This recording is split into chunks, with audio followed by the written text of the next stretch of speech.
Melina Anical. Hello everyone, I'm here again, Melina Anical. Ang tutorial natin ngayon ay tuturo ko sa inyo kung saan natin makita yung important notification na ang mga videos natin ay video cannot be monetized. So guys, kailangan natin to ayusin para magiging monetize ang ating mga videos. Ituturo ko sa inyo sa Chrome kung saan natin makita, napakadali lang. Gayahin mo lang ang aking gagawin. Tara, let's! Kung nakita mo yung ginagalaw ko, punta ka lang dito sa Chrome, itong ginagalaw ko. Press natin. Make sure na kayo naka-desktop site. Kung makita mo itong tatlong dot, itong nasa gilid, punta ka lang dito, press natin. Kung nakita nyo, hindi ako naka-desktop site, so make sure guys na ito ay naka-check. So, i-check natin. Ngayon, balik ulit tayo. Do-double check natin kung ang aking desktop site ay naka-check na. Balik ka ulit dito sa tatlong dot sa right side. Kung nakikita mo, naka-check ng aking desktop site. Balik tayo ulit dito. Kung makikita mo yung nasa taas, yung nasa search, so punta ka lang dito, press natin.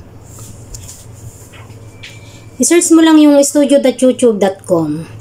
Nakita nyo yung studio.youtube.com, punta ka lang dito sa baba. So, bali nagpakita na siya, dito na sa baba, i-press mo lang to.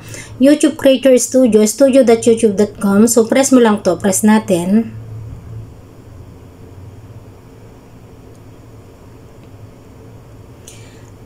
And then, nandito na tayo ngayon. Kung nakita mo yung nasa left side, yung nakahilera dito, punta ka lang dito sa una. Kung nakita mo itong may pula, itong nilalagyan ko ng arrow, punta ka lang dyan. So, andito na tayo ngayon. Kung nakita nyo yung ginagalaw ko, so basahin natin. Susum natin. Susum. Kung nakita mo itong important notifications, may nakalagay dito na video cannot be monetized. So, anong ibig sabihin nito? Ang ibig sabihin nito ay yung mga videos natin or mga live natin na mga copyright siya. Ibig sabihin ng copyright, ito yung mga copyright natin na, for example, ang videos natin ay may mga music or may mga kanta na kinumplain ng may-ari. So, ito yung ibig sabihin, video cannot be monetized. So, ito yung mga videos natin. So, kailangan natin ayusin yung mga copyright natin. Kung saan tayo na-copyright sa videos na yon. So, meron akong 12 dito na copyright ko na hindi ko pa siya naayos. So, press natin itong view options. So, tingnan natin kung anong makita natin dito. So, ito. Kung nakita nyo ito, naka-ineligible. So, ibig sabihin nito, nakapula ito kasi meron tayong kailangan ayusin na copyright tayo. So, ito yung, kung nakita nyo, ito yung aking mga, isusum natin. Kung nakita nyo, music ang aking copyright dito, ito yung mga copyright ko. Kailangan natin ayusin yung ating mga copyright, guys. So, papakita ko sa inyo, kung makita nyo, meron tayong tatlong dot dito sa right side, press natin to. So, meron tayong tatlo dito na pagpipilian. Nasa yun na guys, kung anong gusto mong gawin sa videos mo na nakaka-copyright mo, kung i-trim out segment mo siya, ibig sabihin ng trim out segment, pag ito yung pinili mo, so mawawala yung part ng copyright mo. And then replace song, so kung i-replace song mo siya, meron tayong mga free music. Pag pinili mo tong replace song, mapupunta ka sa mga free music na gusto mong ipalit. So itong mute song naman, so ibig sabihin ng mute song ay kapag pinili mo tong mute song, meron pa rin yung part na nakapiright ka pero wala na siyang music. So ito yung mga copyright ko guys. So press natin yung X. Kung makita nyo yung X dito sa right side, yung nilalagyan ko ng arrow, press natin to. So, mag-back. Balik ulit tayo dito. So, zoom natin. So, kung nakita nyo, meron akong 12 na kailangan kong ayusin. Hindi ko pa kasi naayos. So, ito yung copyright ko na, ito yung live ko na Let's Support and Correct Each Other guys. So, nung July 16. So, tingnan natin kung ano yung number 2 ko. Press mo lang tong arrow. Press natin. Ngayon, video cannot be monetized. So, ito yung Christmas Harbor City with the beautiful model at Chimchachu. So, bali guys, etong copyright ko na to, kare-receive ko lang yung Gmail ko kahapon. So, check natin sa aking Gmail para makita nyo. Mag-exit tayo dito. Punta tayo sa aking Gmail. So, exit tayo. I-press ko lang yung circle na nasa baba, yung nilalagyan ko ng arrow. Press natin. Kung nakita mo yung ginagalaw ko, punta ka lang dito sa Gmail. Press ko tong Gmail.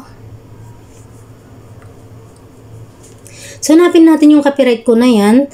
Bali, nag-notify sa akin yan. kahapon. Ito na yun.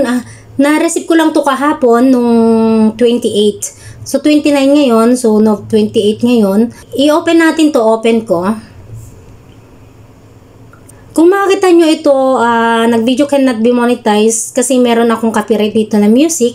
Unique Christmas Harbor City with a beautiful model at Chimchachoy, Hong Kong, 2023.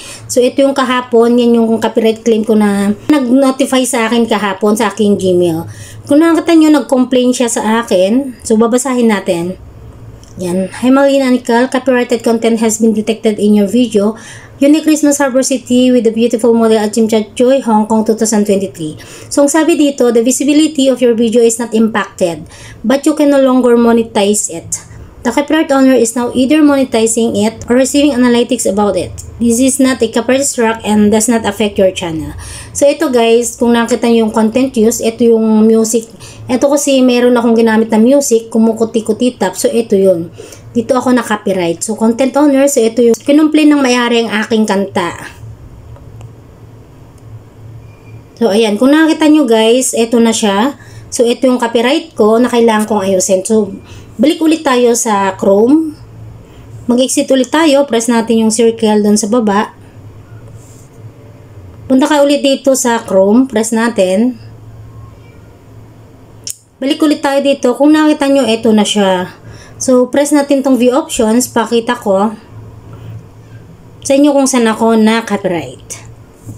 So, ayan. Kung nakita nyo, ito yung copyright ko. So, susum natin. So, ito yung copyright ko. Kung nakita nyo, kumukuti-kuti tap. Yung pinakita ko sa inyo kanina sa Gmail ko. Ito yung part na na-copyright ako. Kung saan natin makita sa video natin, kung makita nyo ito, itong may rectangle dito na maliit. Ayan, papakita ko sa inyo. Ito yung part ng kanta na kung saan ako na copyright claim. So, ito yung kinumplain sa akin ng may-ari na kailangan kong ayusin. Napakadali lang ayusin guys. Meron akong tutorial kung paano mag-ayos ng copyright claim. So, ilalagay ko sa aking description para makita nyo kung paano mag-ayos ng mga copyright. So, press ulit natin yung X. So, ayan guys, marami akong mga copyright claim na hindi ko pa naayos. Kung nakikita nyo ito, mga 3, kikita nyo yung 3, 4, bali may 12 meron akong mga 12 na copyright claim na hindi ko pa siya naayos.